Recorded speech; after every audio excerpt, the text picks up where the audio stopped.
I just wanted to ask you a couple questions. I should have asked this before I went to the slide deck, but how have you had learner differences or disabilities? Have they had an impact upon your class in the past, online or face-to-face? But this is predominantly we're talking about online, but it also is face-to-face classes. Has this been an issue in your courses, or have you had some moments in which if you've struggled to find a way to best meet your learners in your courses? Any of you? Well, for me, that's happened every semester, really. There was always a learner or two that I'm trying to figure out, how do I reach this person, him or her, and what's the best way to reach out to them so that they can get this material, even though it could be, for some, it could be difficult, and for others, they seem to pick it up. So it's always a challenge. So every semester, I'm going to find someone. Tatiana, I see that you raised your hand and you wanted to share your experiences with learner differences or disability in your classes. Yes.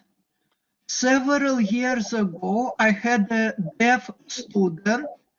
He came to class with translators, and whatever I said was translated to him via sign language. Okay. In my opinion, it was not necessary because the class that I teach is visual, very visual.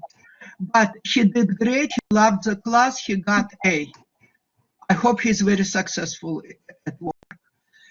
I have students who do not speak good English now and then, and it's not a big problem because the class I teach uses not too many words, but a lot of drawings and symbols and diagrams. I never had a visual impaired person, and I do not think that a visual impaired person can take my class. Okay. So you brought a bunch of good points up, and this is great. We're kind of coming to this workshop with a lot of these issues front of mind, and we're going to discuss some of these as we move through the presentation. So just quickly, I'm going to talk about a little bit about disability in higher education, specifically online learning. Then we're going to talk about a little bit about types of disabilities. And then the majority of this workshop is going to focus on how to make your course and course materials more accessible. And then in the end section of this workshop, we're going to look at a specific kind of concept of universal design for learning. And you'll see that accessibility and universal design for learning are basically on a continuum. They're not contrary to one another, they're complementary, but it's kind of taking things one step further. So those are the 4 sections of this workshop we're going to cover. So we have a lot of things to cover, and I'm going to try to move through this pretty quickly. Okay, so disability in higher ed. So basically, students with disabilities, it's about 1 out of 5 students in higher ed that are recognized that have a type of disability. This was a study from 2016. So that's 1 out of 5 students. And then these figures kind of go up when you start looking at students that are a little bit older, as well as those that are veterans. So if you look at Triton's demographics, we have an older student population base. We also have a lot of veterans. We have a lot of what was once considered non-traditional learners and is becoming more of the norm. So that figure of 1 out of 5 is probably a little bit higher. So this is really an important issue in our courses. And then we also, just in our school in general, and then with online learning. Also, there's this whole concept of like invisible disabilities, students that were never identified that really don't know. Let's say they might have a mild case of dyslexia, or they have other issues that they've never had diagnosed, but they've always had a little bit of trouble, and they just don't know why. They've had some difficulties learning in the past, and maybe why they've stopped taking class or dropped out at some point or not had success. So all of these things really come into play and are really important in our courses. So Tatiana, you mentioned many of these. So what challenges do people with disabilities face? We've got visual disabilities, hearing disabilities, cognitive disabilities, as well as motor disabilities. So visual disabilities, it has to do with, it can be that full vision impairment, that they're not able to see at all, or it may be slight vision impairment, that just things are not clear, or print is, they need larger print, their eyesight is, challenged, but not completely absent. So, you know, this impacts the way we deliver documents and the way we present materials in our course. It's you begin to think about like contrast with color and making things simple and, I mean, you know, visually simple, as well as offering other forms of documents that you have text, you know, use screen readers, or that you have text that's capable of being read by a screen reader. Then with hearing, you have, you know, things such as if you include webinars or webcasts or videos, that we have to think about that many of our students, or that some of our students might not be able to hear the actual sound that's integrated with the video, or they may have challenges with that. So that, you know, brings into mind things like making sure you have caption and narration of these the videos that we do include. And then motor would have to do with the way that students navigate through the course. I mean, this is a little bit more of a challenge as far as an upfront kind of feature that we would encounter and kind of work through with accessibility. But we should keep in mind, I mean, we have students that the way they're engaging with the class and how they click through. If we have a lot of clicks, you know, if you have a lot of navigation, if it's a tricky navigation of your class and it's not clear, that's going to add to some of the impairments for our students. Okay, so this whole idea of accessibility versus accommodation, you know, many of us have worked with the accommodation, you know, CAS, the accommodation office in at Triton. So accessibility, essentially, let me see. So accessibility is that these courses should be readily available for our students, that they should be, that we legally have a responsibility to provide the same kind of course, you know, to provide equal access to students that have needs for that. So, and then you looking at accommodation, that's when there are these kind of unanticipated needs that students might encounter. You know, you might think of accommodation where we utilize screen readers, that we go to CAS and have students use screen readers, or that they might need an ASL, you know, a sign language interpreter, or other kinds of features of the class that they need extra help with it. But so our goal as instructors, particularly online instructors, is to make sure that we try to eliminate as many of these places in the class that would make our students have to go out and reach for accommodations.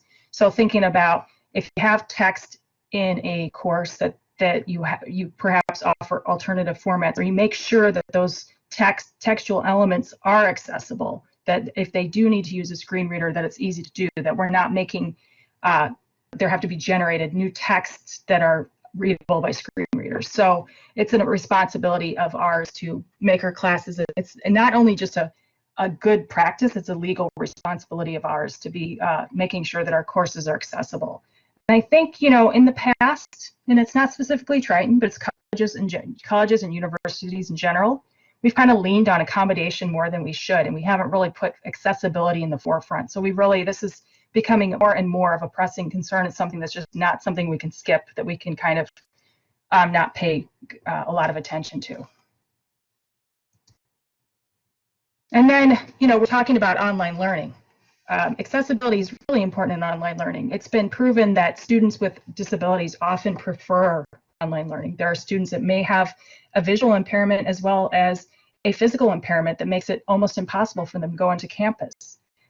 It's, you know, so we have a responsibility to meet the needs of our learners, and the fact that online learning really is something that pushes us to include accessibility even to a greater extent than in face-to-face classes.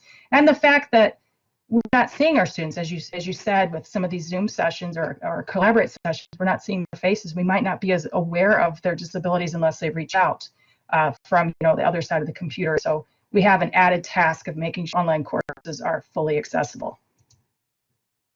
So how can we include accessibility in our class? We're going to look at this in the next section of this workshop. So I'm going to start with looking at some ideas about text, and then we're going to look at some visual and some audio elements that we need to take into consideration. So first of all, like I said, we're going to talk about accessible documents. Most commonly, you know, Word documents, PowerPoints, PDFs. I'm not going to spend as much time with Excel files, but of course they should be accessible as well. And I'm sure you can think of other documents that we need to think about. But I'm going to focus today on Word, PowerPoint, and then also PDFs.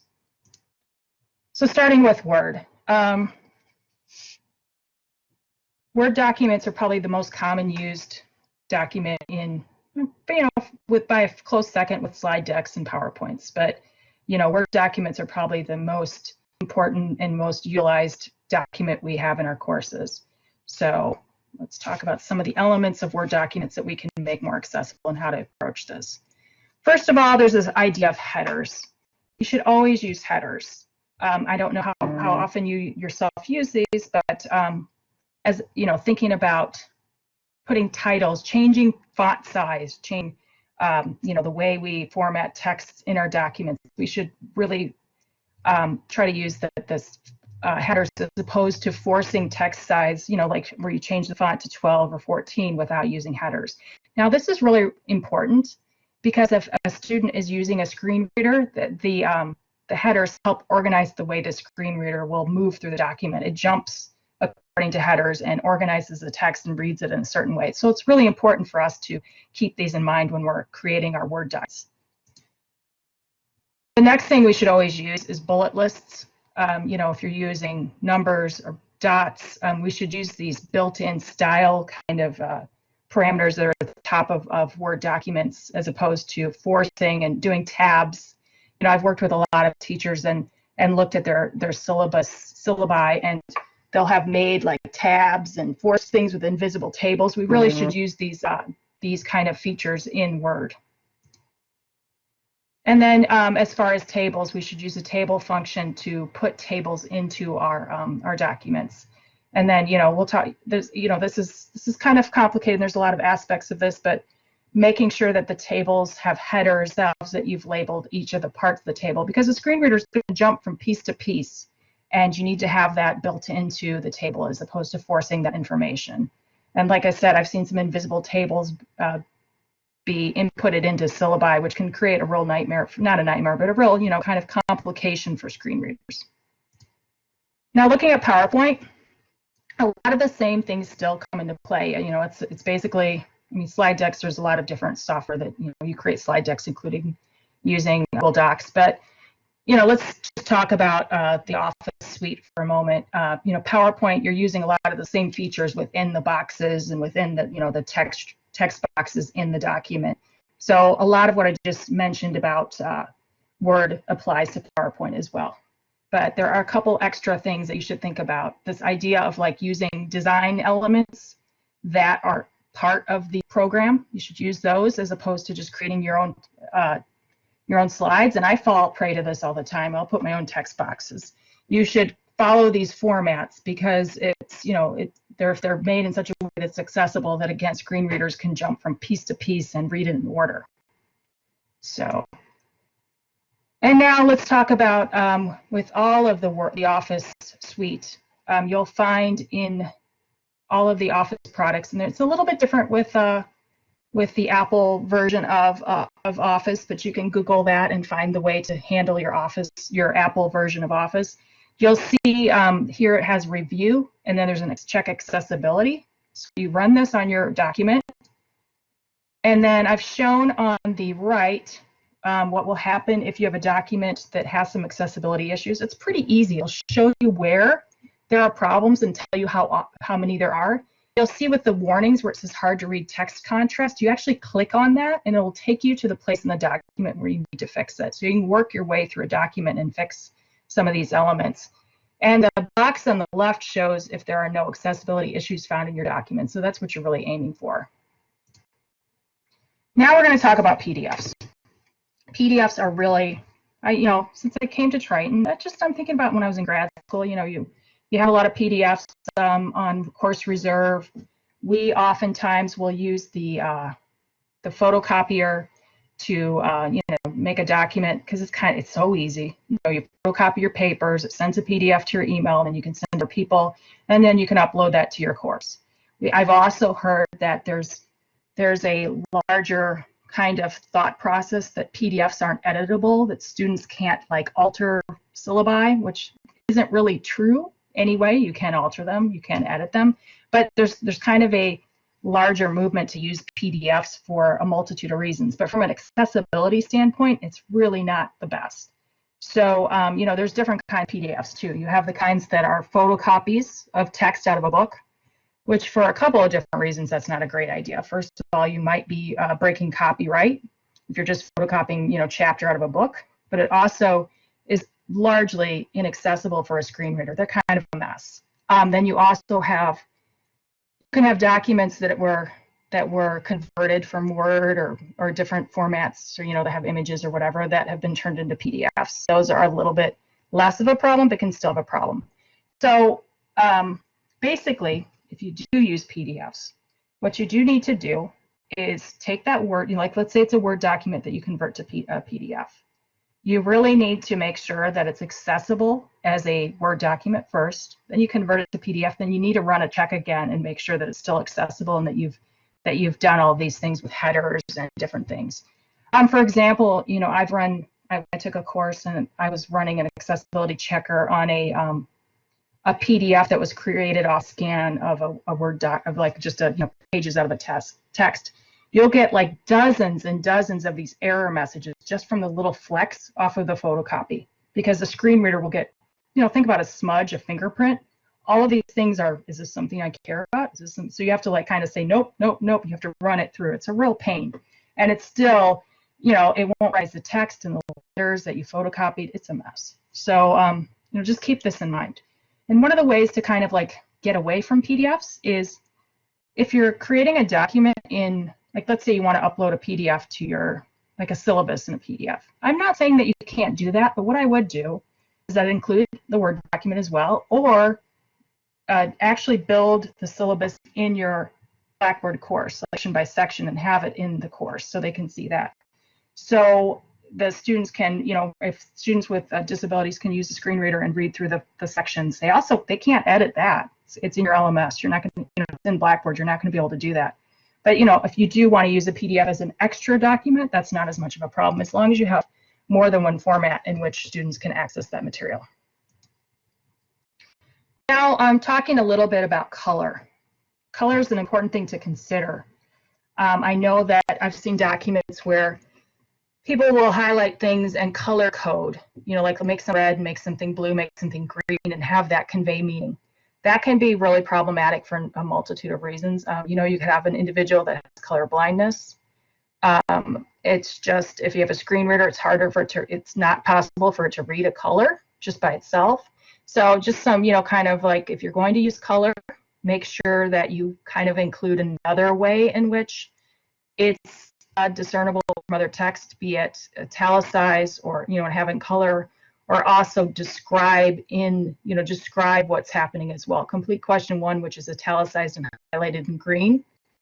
So just, you know, make sure you kind of have multiple ways in which you're explaining what the student is supposed to do.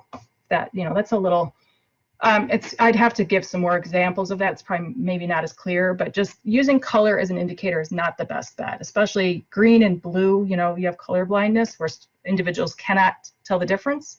And I learned from a friend of mine who has MS that red can be a real trigger, that it could actually be like a migraine trigger and kind of just a trigger for some symptoms that she, you know, doesn't want to have. So some of these things you really have to keep an eye on and think about. Now, also, we talked about visual impairments, and that even for, you know, for individuals that might not be completely lacking in vision, but might have some challenges with vision, you know, keeping the idea of like the contrast, making sure that, you know, the difference between the text and the background is not so close that you can't really read it. I don't have the, you know, so this is basically, it's called WebAIM, and you can just Google WebAIM, you know, WEAIM. You can check your documents and see if the colors in your documents, the contrast between the between like the text and the background, if it works. And what you would do is you right click on an area in your, like, let's say the PowerPoint, like let's say this like weird peachy color in the background.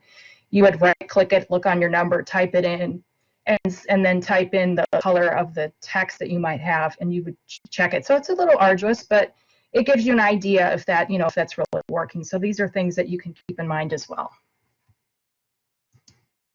Now, the whole idea of hyperlinks, you know, oftentimes, screen readers read those, and then also you have individuals that are looking at the document. I think it's a good practice to not like title a web link as opposed to including the full address with all kinds of numbers and letters, so that you can, as far as when somebody's working through with a screen reader, that it's able to be read. So just making them clear and easy to follow. It just also kind of makes your course materials or your documents less cluttered. And then images. There's a multitude of types of images, and thinking about the way. So basically, all images should have some alt text, which is kind of, it wouldn't be shown on the screen, but every image has, you type in the information about the image. So when a screen reader hits that, or approaches and goes over that image, that it's given the kind of proper information. So we've got here a bunch of different kinds of images. So that's kind of something that we might not think about at first thought. You've got kind of an action image. The top left one is actually a live link. So you would title that differently than the one on the right, which is a map of the United States. You would title that map of the United States. That's more of an informational kind of image. The one on the bottom actually has text in the image. It says this is an example of a textual image, but let's say it said something like, that you would need to include that in the text image, that it's actually what the text. This is an image with the words something, something, something on it. And then the bottom right, this is just, sometimes you just have like these kind of visually pleasing space takers, that you would, in there it said, code for that is alt equals, quotation, and that tells the screen reader that this is an image that's not of importance. So that is specifically a image that you would title as such.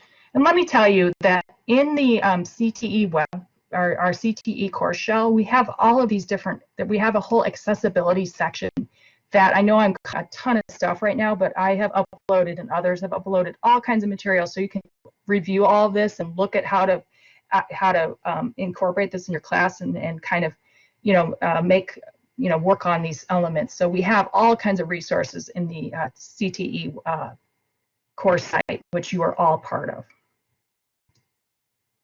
Now, this whole idea of videos and accessibility, so let's say you're doing, here at Triton, I do a lot of screencasts, which are oftentimes, like this, where I have pictures, I will include text, and then I'm talking, and sometimes I will record those in videos, and you may do the same in your courses.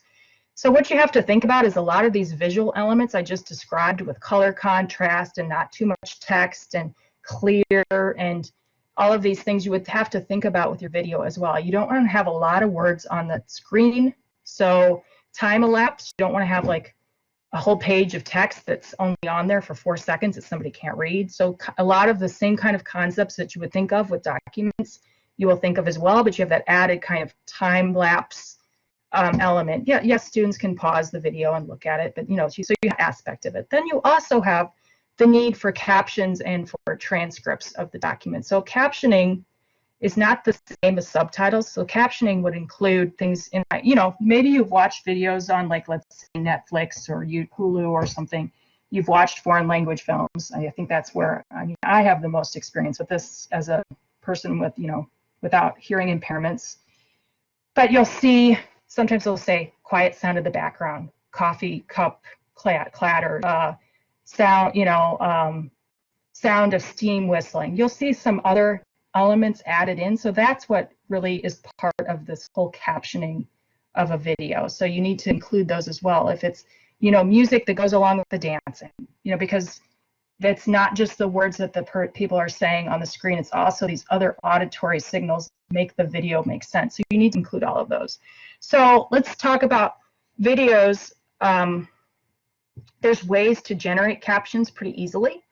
If you upload a video to YouTube, it almost immediately, it takes like maybe 20 minutes, 15 minutes. It depends on the length of your video. They'll generate captions themselves. Now, they probably won't include sound in the background. It will, music in the background. It will include the words that are being said. So it basically transcribes the words that are being said, and you can edit that after the fact. The punctuation isn't very hot. It's not very great, but it gives you kind of a good time-stamped basic place to start, and you can edit those as well. That's very good way to to kind of caption videos. You can also use, there's some other software out there like Otterate AI that does kind of a closer captioning, but you know, YouTube is something you can play with. So if you're often using videos in your course, you may want to play around with that and work with the tools and try to do some captioning. Also, it generates a transcript of that caption, so you can get a printout and you can edit that and you could include that. You know, it comes up with the YouTube video itself, but you could also download that and include that as a side text for your learners as well. Okay. So now we're going to move into the fourth section of this course, of this workshop. We're going to talk about universal design for learning. I wasn't kidding. We're hitting a lot of the greatest hits with accessibility and talking about a lot.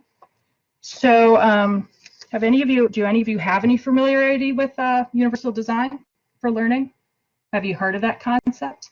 Go ahead, chime in. You can talk about it, say what you know about it.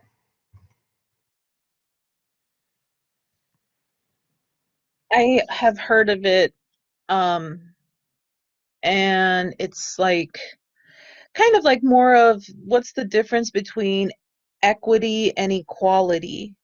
You know, it kind of goes to that one of the first slides you were showing, the difference between accessibility, you know, versus you know, the others, where universal design is the image where you showed where, yeah, let's provide the bigger blackboard, you know, so that everyone can reach it and write on it, instead of, you know, accessibility, which is like, you know, putting people on platforms so they can reach it. Mm-hmm. So that's my understanding. It has more to do with equity as opposed to accessibility.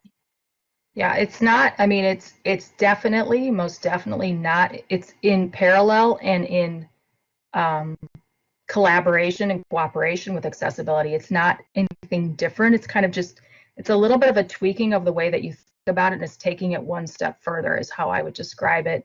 I mean, I think about, you know, we've talked about videos and having transcripts and having captions for those that have hearing impairment, but, or, you know, just, you know, that need that, or perhaps have, you know, but if you think about it from a universal design perspective, you also can add in the fact that you have individuals that English isn't their first language. Like I was talking about Netflix and, you know, how they've, you know, the whole world of like foreign language films is kind of blown up because we have access with captioning. It also is, you know, considering the fact that, let's say you love to watch your course videos while you're on the treadmill at the gym. Now you might not have an impairment that keeps you from hearing the video, but it just happens to work for you that if you have the transcript, you can read it and you're not interrupting, or if you're on a bus coming home from work, you know, all of these things that it just makes it kind of enhances the environment. It's not really as much just about individuals that are having challenges, but it just kind of opens it up. Or that, you know, I would say, you know, I don't love books on tape. So like reading for me makes learning better for me. I mean, I can hear fine, but sometimes, you know, hearing auditory without visual kind of complements to that is challenging, can be more challenging for me. So all of these things are taken into consideration. It just kind of enhances the learning for everybody. So let's see, I probably jumped ahead. So just kind of reiterating some of what Jane had said and what, you know, I kind of said a minute ago. So accessible design aims to meet the needs of the functional limitations of people with disabilities. Universal design is the design of products and environments to be usable by all people to the greatest extent possible without the need for adaptation, or specialized design. And it complies, so accessibility complies with the minimum accessibility standards as set forth under the Americans with Disability Acts. But universal design aims to exceed this minimum accessibility standards and to meet the needs of the greatest number of people. I mean, that's the lofty aims of universal design, and you know, that's what we're kind of moving towards and hoping for in our courses. So let's say a little bit, it grew out of I won't go over too much about this, it grew out of the larger universal design movement, which was more kind of coming out of architectural design thinking. So let me see, it, you know, was coined in 1987, and then there's a Center for Universal Design that grew out of it. You know, kind of coming, you know, the American with Disabilities Acts and kind of from the 50s moving on, this was just kind of a culmination of a lot of work that was happening in our country and in the world about making things more equal for individuals with disabilities, and then seeing that, you know, it should be just a kind of ultimately, as Jane said, creates equality and equity for all. So kind of just to reiterate, universal design for learning provides full access, enables different abilities and learning styles. It's compatible with a wide range of technologies, addresses academic differentiation, which is really important, and that's such a key thing, especially, I mean, I wouldn't say especially, but I know it's really front of mind here at Triton. And also, it lessens, it's a side benefit, it lessens and sometimes eliminates the needs for individual accommodations for learners with disabilities. So, having a video and then a text, you've already kind of taken care, if they're equal and you can learn the materials from a video or from some other type of format. So somebody that's sight impaired, they've got the video, you've got a different way of learning. So they've got the learner has access to the material without having to reach out for the screen reader for the text. So, just as one example. So, I talked about universal design came out of architectural design, but then even within universal design for learning, it can be considered from 4 different aspects. This physical spaces, so on campus, physical spaces, IT, student services, and then the 4th, which is curriculum and instruction. These all are part of universal design for learning. So just kind of thinking of it like that. But we're going to focus today in this last portion more on curriculum instruction. Just for fun, let's look at universal design of physical spaces, just to kind of reiterate some of the points that we've made. You think of a curb cut. Those were predominantly designed for individuals to be able, perhaps have a wheelchair or a cane, that they're not having to negotiate a curb and get to the street or to a bus. But think about the fact that you're on a skateboard, if you have a stroller, you're not paying attention. I mean, all of these different things, just it kind of takes away that curb that you don't, that jump on the curb. So it's really working for all of us. And, kind of it can be utilized by so many different ways that weren't perhaps immediately thought of when the design was put in place in the first place. Then this is a comic that you'll see a lot with UDL, this idea of, why are you shoveling the stairs first? If you shovel the ramp, we can all use it, even though it's perhaps intentioned by the person in the wheelchair, the other kids can use it as well. So do the ramp first, and then, do the stairs later. We can all get up the ramp. So, it's kind of a visual representation of what UDL kind of does. So universal design and curriculum instruction, these are just some of the, just to start, and I'm sure you can think of a million other ways it can be applied. Course materials, lectures, class discussions, group work, labs, field work, and demonstrations are just some of the myriad ways in which UDL can be applied to curriculum instruction. So now we're going to get to the kind of the networks, the learning networks, the recognition network, strategic network, and effective network that kind of are really driving behind universal design and learning in the curriculum. So you'll see these kind of these 3 ways in which universal design learning can be applied to your courses. There's this idea of engagement, representation, and action and expression. So I'm going to briefly go over kind of these 3 different ways. So first of all, talking about multiple means of engagement. So you would be asking yourself, how can I engage all students in my class? In what ways do I give students choice and autonomy? How do I make learning relevant to students' needs and wants? And in ways in my class am I accepting and supportive of all students? So some examples, and I'm going to show you a website after I kind of leave this presentation. There's like a UDL guidelines website that's just really awesome and that you should utilize as you're designing your course. But some just brief examples are like integrating podcast, video, and video conferencing options instead of lectures.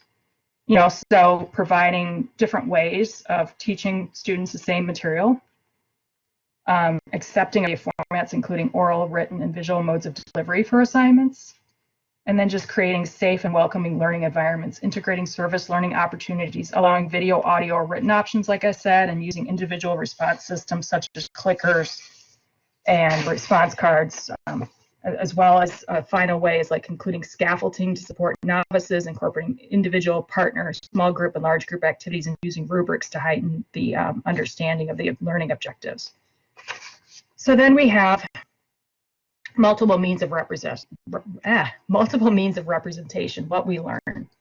So you have this, providing information in more than one format. And this multiple means of representation, engagement, and the three different, they're kind of hard to separate out. So I think you'll see so much overlap that really recognizing which is not as important as just thinking about how it's like providing kind of different ways of offering choice. I think offering choice is a really good aspect of UDL to think in mind. So, multiple means of representation is about providing information in more than one format. So it could be offering ways that students can customize the display of information, offering means to alter the playback speed of audio or video, as well as the ability to change font size, offering alternatives for auditory information such as captions and scripts, and offering alternatives to visual images such as text or audio descriptions of images. Okay. And so like the third one, we're going to talk about multiple means of action and expression, the how of how we learn. So you would ask yourself as an instructor, is how can I offer purposeful options for students to show what they know? How can I provide flexibility with timing and pacing? How have I considered methods aside from paper and pencil tasks for students to show what they know? And am I providing students access to assistive technology? So it would include providing calendars and checklists to help students track the subtasks for meeting a learning goal, allowing students to show what they know through a variety of formats such as poster presentation or graphic organizers instead of a pencil and paper test, and providing students with access to assistive technology such as speech to text and text to speech. So, and I think this book, Reach Everyone, Teach Everyone, is a really handy book. It's by Thomas J. Tobin and Kristen Bailing. I would recommend taking a look at that. I mean, if you just Google that, you can see some activities and some others talking about it as well if you're not so inclined to purchase the book. But I just want to bring up this +1 approach. So sometimes it can seem daunting, this idea of including UDL, Universal Design Learning, in your course. It's like, where do I start and how much do I do? And I don't have time for this. I think that this idea of starting with one place in your course, starting there with where do learners always have questions? Where are they always, it just seems like you have an activity, a lecture, assessment where they just seemed a little bit confused. There's also where learners always get things wrong on tests or assignments. And then also, where they're always asked for you to explain it in different ways from the one you provide. So this would be a good place courses to begin to start to think about UDL, think about offering multiple ways of sharing the information, demonstrating the tasks, the course content, providing students ways in which they can respond and demonstrate that they've learned. So, some examples is if you already have a video, make sure there are captions or a transcript. If you already have lecture notes, record an audio podcast or a video of you working through the materials. That's just really off the top of my head, some quick ways to, do a +1 on your course. So now I've got just some web pages that relate to some accessibility resources as well as some UDL resources, and I can share this document, I can share this PowerPoint with all of you. And like I said, we have a lot of resources on the CTE site that you can find a lot of ways. You can, some of these things I kind of moved really lightning speed about how to fix your Word documents, how to fix PowerPoints, how to do videos, and we have a lot of information on the CTE site about kind of how to really do this in depth. So, if you can take a look, it's under resources and links in our course shell. So I'm going to stop this sharing, and then a couple of things I'll mention. I don't know how many of you took part in the Ally workshop, but Blackboard, the site itself, recently we've implemented a tool called Ally, which does a lot of accessibility checking, and that also offers some accessibility tools for you as instructors. Are you familiar with that? Did you have a chance to take part in that workshop? No? Let me really quickly share the screen and show you. Let's hope this works. Okay, I'm going to just show you what I'm talking about. Just take me a second. Sorry, I'll just take a second.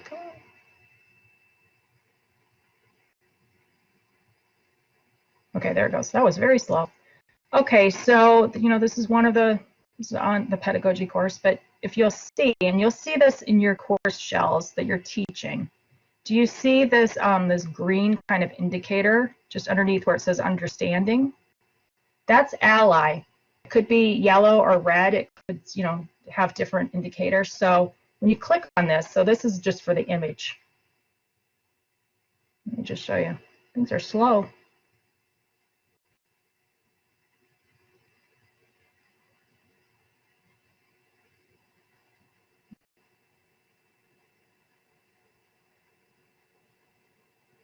Wow, this is super slow.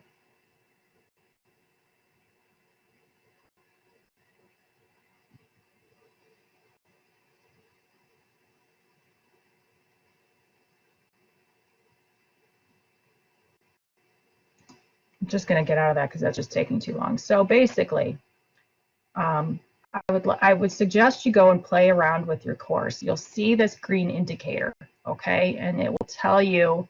So for this, it's an image, and because I put a tag, an alt image description, I have a perfect score, and everything else was built in Blackboard here. But let's say, I'm trying to say where we may have a document. I'm trying to think where we might have one. Let's see.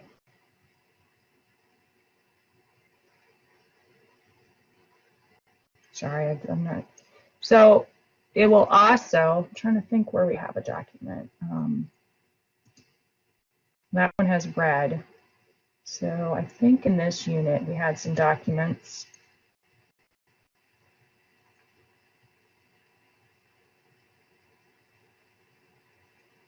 So you'll see this. Do you see this resource sample activities where we have like an accessibility score of medium? And you click on that and it will tell you how to fix it. But then also there's alternative formats for this document, and you'll see that it will give you alternative forms of these documents that have been formatted and they're accessible to different access points and different formats for students to obtain and retrieve the materials. And then I'm going to share, I talked about this universal design guidelines. And again, this is, we have this posted on our site under universal design, but if you go to udlguidelines.cast, which is the UDL organization.org, so udlguidelines.cast.org, this is a really great interactive web page where you can click on different examples of assignments and way to incorporate UDL into different parts of your course. So it really kind of breaks it down. It takes some time to kind of really digest it. It's confusing and it's a lot to take in, but it just really, it's a great source. So I'm going to stop sharing and ask if anybody has any comments or questions or kind of just reactions.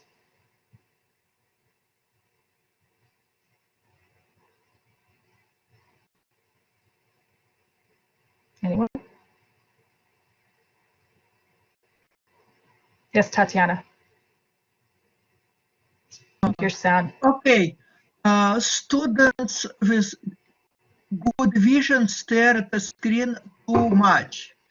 Will UDL help regular people not to strain eyes too much? Well, I think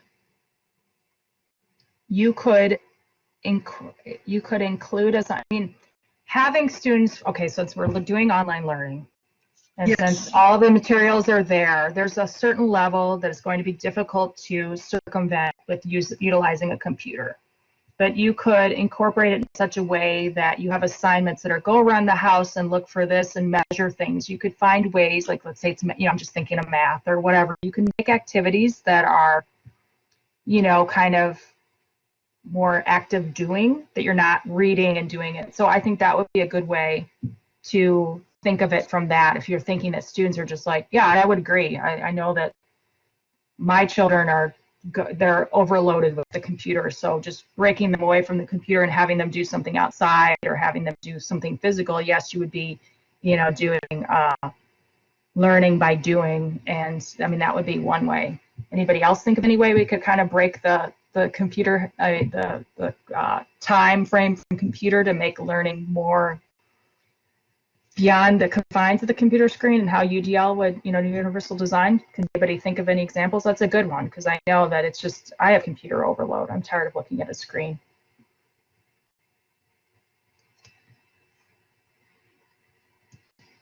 Yes, Manuel.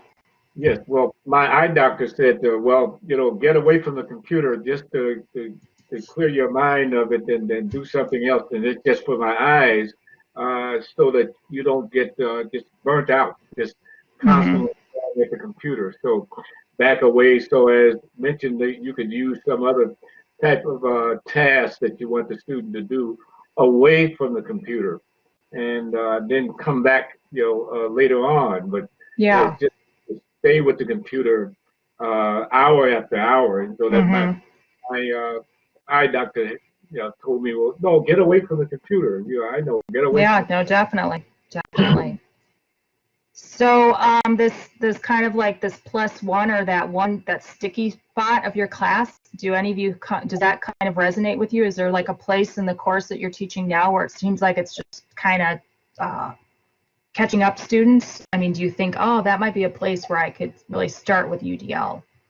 Do you have that kind of experience where there's one place where the students seem to be the most confused or slowed down, or have you had that experience? Do you think that would be a good way to bring in UDL?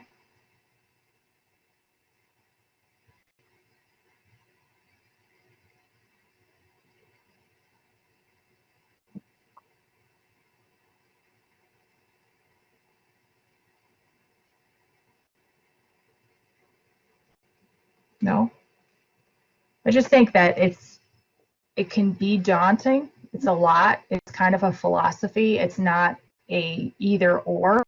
It's kind of something you can incrementally include in your course and just think about, like, wow, that's a lot, like if you have a written list, but you could find a visual diagram of the materials and include those side by side. I mean, that's just a simple way that you can include include two forms of kind of representing the same information, including like a diagram, a bar graph, as well as a table of stats, that I'm just thinking off the top of my head, just some things like that, where it's just, there may be that, I know that when we are engaged in social media and on the news and everything, there's a lot of utilization of different ways to disseminate information, that when you're trying to really, convey, wow, this is a really big difference between this group and this group. If you have a bar diagram, it really shows it, when the numbers might not speak to it. But then some students might not understand the bar diagram and having that textual elements. I mean, there's just, little ways you can include universal design in your courses. So I think it's one of those things that you're going to learn something new every time you get another group of diverse learners. It's never going to be perfect, as much as you think, oh yeah, my class is universally designed and it's perfect, and then you're going to get another group of students next semester, and it totally changes. Exactly. I think it's just like how when you have a group of students and you think you've really nailed down how to teach, that you've just gotten it down. And then students, are they like really enjoyed an activity or a lesson? I was like, this is the part where it really worked last time, and then it falls on deaf ears. It's probably, kind of similar to being a comedian and having this is a good show, this is a bad show. Did it play well in Toledo? That kind of a thing. So I just think listening. It was awesome in my 9 a.m. class, but then in my 12 o'clock class, it was awful, Exactly. You just can't predict. Every group of students has its chemistry, and it's universal design. I think it's just constantly evolving. That's what we have to do in our classrooms, is constantly evolve. I'm going to answer you. I'm going to call on you, Monroe, just one second. I just want to say one. And also you point out a really good point of like really paying attention to, I think, listening to our students, and when they have really cool ways of like sharing the information, listen to them and like think about how you can kind of incorporate that into the next version too. I think our students have a lot to teach us. and the way they learn the information, the way they present it. I know I've had some students that have given presentation. I'm like, wow, I never thought of it that way. That's really cool. And kind of thinking of that and incorporating it and how you can kind of change the narrative and change the way you're presenting the course and assessing learners. So Monroe, you had a comment as well? Yes, yeah. My one class, which is an advanced class, advanced physiology, advanced physiology. These students, expect. Well, they've had the prerequisites they already know, so they're way ahead. 241, and little to my guests that they're just like clueless. What is he talking about? Now this is my advanced class, and then that's in the morning, and then in the evening I have my 101 class with some students are high school, but all of them are eager and they're excited and they give me ideas. Mr. Staple, why don't you teach it this way, or we can all get it? And I'm constantly listening. And then in my morning class, I wonder, nobody's talking, but I was able to get them to speak up and open up yesterday. So that was an accomplishment for me. So the universal design I'm going to work on using that, some aspects of it, to get those kids to speak up. My class, my morning class, afternoon class, or evening class, no problem. They are eager, excited, and they make me feel really good as an instructor. I will add that I have, in my the last time I taught, I did offer some alternative forms of ways of completing an assignment. Like, let's say, doing a PowerPoint or doing a paper or doing a video.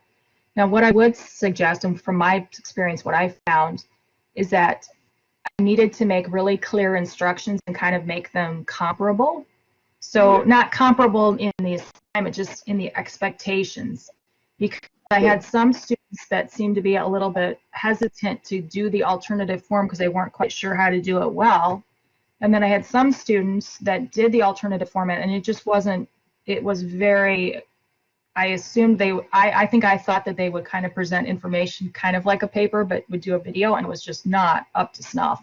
So, and that was really my shortcoming, that I didn't make, using a rubric that you need to do this, and this is how you excel or do, good, and this is kind of mediocre, that these were the expectations, that you need to support the resources, you need to have it at this length, you need to have this, you need to, because it was just, so I think that's an important thing to keep in mind though too, because it can be, a lot of our students, I'll speak for myself, kind of used to, oh, you turn in a paper, you turn into this, you turn into that, and then like, oh, this is a different kind of assignment. How do I do that well and kind of prove my competency in understanding the topic? So anyway, anything else? Are you all familiar with where you can find like some of these resources in the CTE?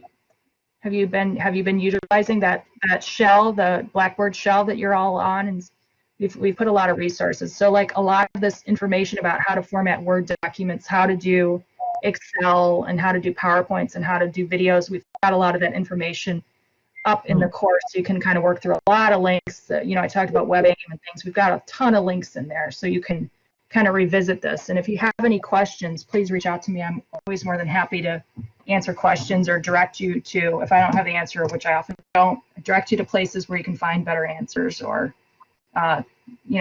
connect you with other experts on campus that might be more familiar with your area of expertise and instruction here at Triton. So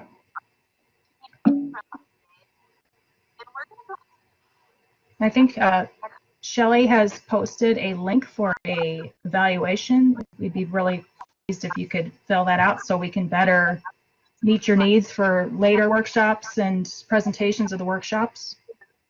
So if there's not anything else anybody wants, I'd like to thank you so much for listening to me and being part of this. And also, I hope you have a really great weekend. And if anybody has any other questions or wants to talk to me, please feel free. But I want to thank you so much for for being here today. Thank you. Thank you. Thank you. Thank you, Erin. Thank you, everyone. Thank you. Have a good weekend. Oh, you Thank too. you. Thank you. You too.